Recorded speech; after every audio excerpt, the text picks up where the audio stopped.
Semua orang melihat reaksi mereka, tetapi tidak ada yang datang untuk menghibur mereka atau mengasihani mereka. Mereka sibuk merayakan kemenangan Kinan dan memberi selamat padanya.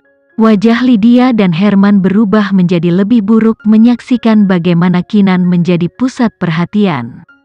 Meskipun mereka ingin melakukan beberapa trik, seperti yang disebutkan sebelumnya, ini adalah siaran langsung, dan mereka tidak dapat melakukan hal apapun. Lydia berjalan ke sisi Herman dan bertanya dengan suara berbisik yang bercampur dengan kebencian, "Ayah, apa yang harus kita lakukan?" Secara alami, kebenciannya diarahkan pada Kinan. "Apalagi yang bisa kita lakukan? Kita ditipu," dia menjawab dengan suara yang dalam, berusaha menyembunyikan amarahnya. Lydia sangat marah. Dia mengamati orang-orang yang telah menjanjikan dukungan mereka tetapi mengelilingi Kinan untuk memberi selamat padanya, dan kilatan kemarahan membara di kedalaman matanya. Apa yang tidak akan dia berikan untuk membunuh mereka semua? "Ayah, aku tidak akan menerima ini," Lydia berkata dengan gigi terkatup. "Aku tidak akan menerima hasil ini. Bagian mana dari diriku yang lebih buruk darinya? Kenapa dia bisa mengalahkanku? Ayah, aku lebih baik mati daripada menerima hasil ini." Seperti ayah dan anak perempuan, Herman juga tidak mau menerima kenyataan. Bertahun-tahun yang lalu, dia telah kalah dari Paman Kinan, dan sekarang dia telah menaruh semua harapannya pada putrinya dan telah melakukan semua yang dia bisa untuk memastikan kemenangannya. Tetapi meskipun demikian, dia masih kalah. Mereka terus kalah dari keluarga terkutuk ini, jadi bagaimana dia bisa menerimanya? Untuk hari ini, mereka telah melakukan begitu banyak hal dan berkorban begitu banyak.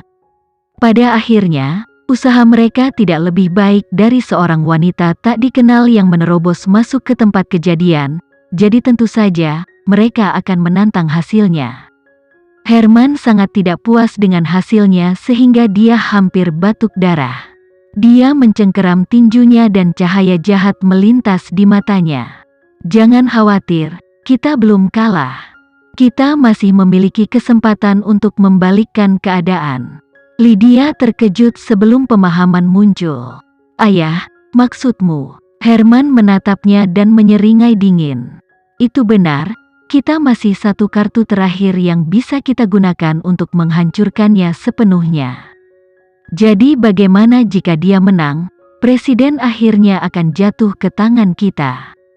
"Ayah, kamu benar, kita masih memiliki harapan." Lydia bersukacita. Hatinya yang telah jatuh ke dalam jurang tiba-tiba dihidupkan kembali.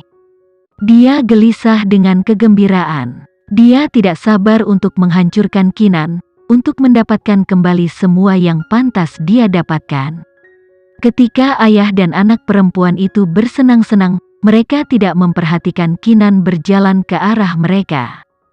Kinan cukup dekat untuk mendengar kalimat terakhir Lydia. "Harapan apa yang masih kamu miliki? Apa kau mau berbagi percakapan menarikmu?" Suara jernih Kinan tiba-tiba terdengar, yang membuat Lydia dan Herman ketakutan. Ayah dan anak perempuan itu melihat ke arah suara itu dan terkejut menyadari Kinan berjalan ke arah mereka. Di belakangnya ada seluruh rombongan. Untuk beberapa alasan, mereka memiliki perasaan tenggelam di perut mereka. Namun, ini bukan acara sosial pertama Lydia. Dia dengan cepat mengoreksi ekspresinya dan berkata sambil tersenyum, "Aku berkata, meskipun aku telah kalah dalam pemilihan ini, masih ada harapan untuk waktu berikutnya. Nona Kinan, selamat. Meskipun aku telah kalah, aku senang untukmu." Lydia mengulurkan tangannya ke Kinan karena sopan santun. Kinan tidak mengambil tangannya seperti yang diminta kesopanan, tetapi melirik tangannya dengan acuh tak acuh seperti di bawahnya untuk menjabat tangan Lydia. Lydia sudah memendam seluruh tubuh kebencian dan dia meledak dari sedikit. "Nona Kinan telah belajar bagaimana memandang rendah orang begitu cepat. Kemudian lagi, mulai sekarang, Anda adalah presiden negara ini, tentu saja Anda tidak akan menghadapi pecundang seperti kami. Lydia tidak peduli jika orang lain mendengarnya. Bagaimanapun juga, Kinan akan dipaksa mengundurkan diri besok. Lebih jauh lagi, Kinanlah yang memulai agresi. Kesalahan tidak terletak pada dirinya. Oleh karena itu, kekasarannya tidak akan berdampak buruk padanya. Jika ada, perilaku tanpa kelas ini hanya akan merusak reputasi Kinan. Lydia menarik lengannya dan melanjutkan dengan sinis, "Nona Kinan, Anda mungkin menang, tetapi Anda setidaknya harus menunjukkan rasa hormat yang mendasar kepada saya, bukan?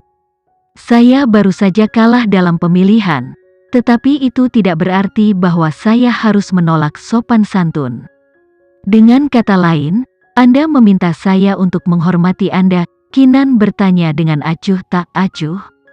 Lydia mencibir, "Bukankah seharusnya kamu menghormatiku? Terserah. Aku tidak peduli apakah kamu menghormatiku atau tidak. Namun, aku hanya merasa sedih bahwa negara besar ini telah jatuh ke tangan wanita sepertimu." Itu benar, negara ini pasti telah dikutuk karena jatuh ke tangan seorang wanita yang berpikiran sempit sepertimu. Dan kalian semua memilih untuk memilihnya. Sekarang dia menunjukkan warna aslinya. Aku, Herman Gustama, telah mengorbankan seluruh hidupku untuk negara ini, tetapi pada akhirnya aku harus menyaksikannya dihancurkan oleh seorang wanita bodoh. Tidak, aku tidak akan pernah membiarkan itu terjadi demi negara ini. Aku menantang hasil pemilihan ini, dan aku akan mengekspos ke seluruh dunia warna asli wanita ini. Negaraku yang hebat ini tidak akan pernah diizinkan jatuh ke tangan wanita seperti itu. Herman memarahi dengan tegas. Wajahnya merah karena marah seperti dia benar-benar orang yang akan menyerahkan nyawanya untuk negara ini. Dia juga berhasil memfitnah nama Kinan, membuatnya menjadi pemimpin yang bodoh. Herman adalah pemain berpengaruh di negara ini, karena senioritasnya, jadi dia bisa mengatakan apa saja yang dia inginkan. Dia tidak percaya ada orang yang berani memanggilnya keluar. Bagaimanapun, Kinan memang, di matanya, seorang bimbo yang tidak toleran yang tidak memiliki kualifikasi untuk memimpin suatu negara. Herman dan Lydia berpegang pada kecerobohan sosial kecil Kinan dan memutuskan untuk menggunakannya untuk merusak reputasinya. Kemudian besok, mereka akan mengeluarkan bukti untuk menjebak dan menghancurkannya. Mereka akan membuatnya membayar karena menghalangi rencana mereka. Sayangnya, tidak peduli apa yang mereka katakan, Kinan tetap tidak tergerak.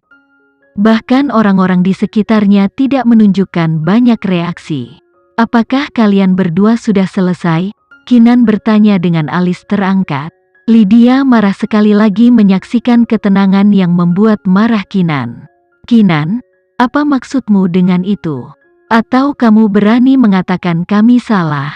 Memang. Mata Kinan mengeras dan dia menambahkan dengan dingin, "Kalian berdua salah dalam banyak hal."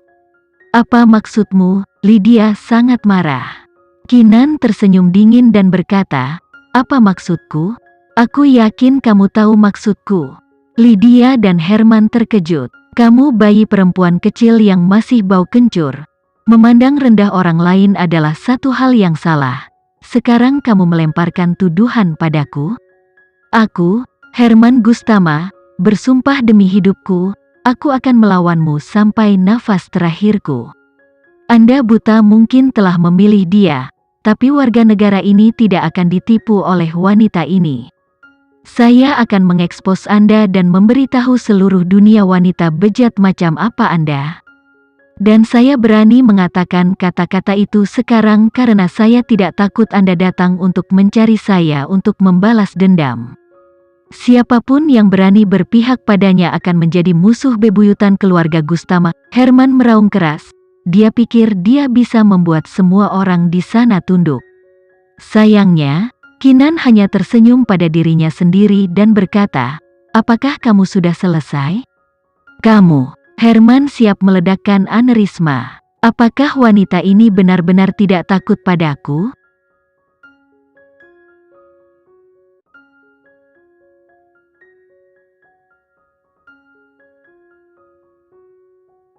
Sekian dulu ya video kali ini, kita lanjutkan lagi videonya di lain waktu.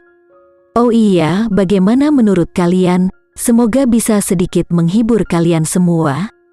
Untuk teman-teman yang baru nonton, jangan lupa subscribe ya, hehehe. Dan kalau teman-teman ada yang ingin gabung langganan, bisa langsung gabung saja untuk dapat fitur yang menarik dan sedikit membantu Mimin. Terima kasih banyak sudah menonton, sampai jumpa lagi, bye.